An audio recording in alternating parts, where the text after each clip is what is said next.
हमारी प्रेम कहानी एकदम फिल्मी थी। वही पहली नज़र का प्यार। शायद यही वजह थी कि मन के किसी कोने में एक उम्मीद थी कि इस कहानी का अंत भी ज़्यादातर हिंदी फिल्मों की तरह ही होगा, सुखद।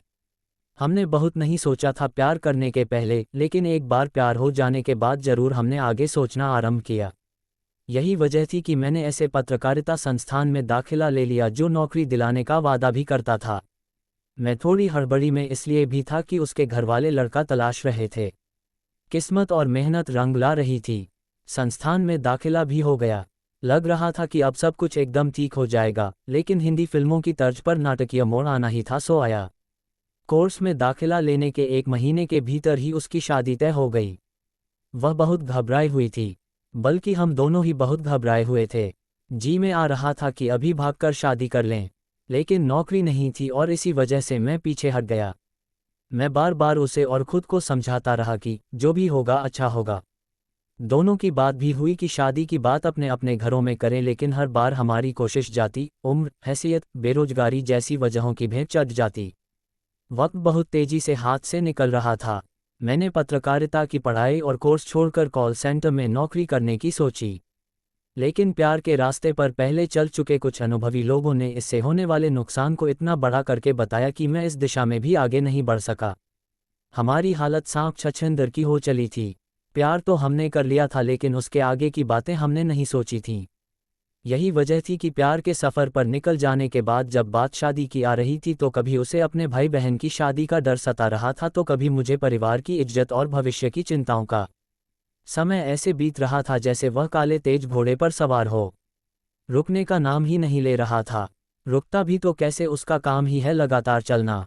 शादी की तारीख आ रही थी और बेबसी, बेचैनी की अजीब सी भावनाओं ने मन में घर बना लिया था। ऐसी परिस्थितियों में दोस्त सबसे अच्छे और अनोखे विकल्प देते हैं। मुझे भी कई सुझाव मिले। उसकी शादी का दिन आते आते हर बड़े से छोटे मंदिर तक नंगे पांव जाने और 101 रुपये का प्रसाद चढ़ाने का वादा भगवान से मैं कर चुका था, पर महंगाई के इस दौर में 101 रुपये से होता क्या है, तो शायद भगवान को भी यह मंजूर नहीं था। निराश होकर मैंने नास्तिकता और वास्तविकता की ओर कदम बढ़ा दिए। शादी तय होने से लेकर शादी के दिन तक लड़के का फ़ोन नंबर और पता फेसबुक से निकालकर कुछ जुगत भिड़ाने की कोशिश भी नाकाम रही थी। उसकी शादी वाला पूरा दिन मैंने मंदिर में ही बिताया। कुछ उम्मीदें शायद अभी बाकी थीं, हालांकि सूरज ढलने के साथ उनमें भी तेजी से कमी आ रही थी। हिंदी फिल्मों को मैंने अपनी जिंदगी में कुछ ज़्यादा ही उतार रखा था, इसलिए शाम होते ही आखिरी सलाम करने पहुंच गया मैरिज हॉल। दुल्हन के तैयार होने वाले कमरे में किसी तरह पहुंचकर उसे बोल दिया कि मैं स्टेज पर आऊँगा, तू मुझे गले लगा लियो, मेरी थोड़ी पिटाई तो पड़ेगी लेकिन सब ठीक हो जाएगा। शादी कैंसिल हो जाएगी। इतना कहकर मैं तीर की तरह कमरे से बाहर निकल गया। मेरा जोश दोबारा जाग चुका था। अब यह मेरा ब्रह्मास्त्र था। जयमाल होते ही मैं पहुंच गया स्टेज पर। मन में ब्रह्मास्त्र के चलने के बाद पिटने का डर तो था, पर साथ में सफलता की उम्मीद भी। स्टेज पर उसके करीब पहुंचा तो उम्मीद थी कि वह गले लगा लेगी। मैंने इशारा भी किया, लेकिन उसके चेहरे पर कोई भाव नहीं था। पर कुछ मिनट रुकने के बाद फोटोग्राफर ने कहा, भैया अब उतर भी जाओ। एक झटके में मैं अपनी सपनीली फिल्मी दुनिया से हकीकत में आ चुका था।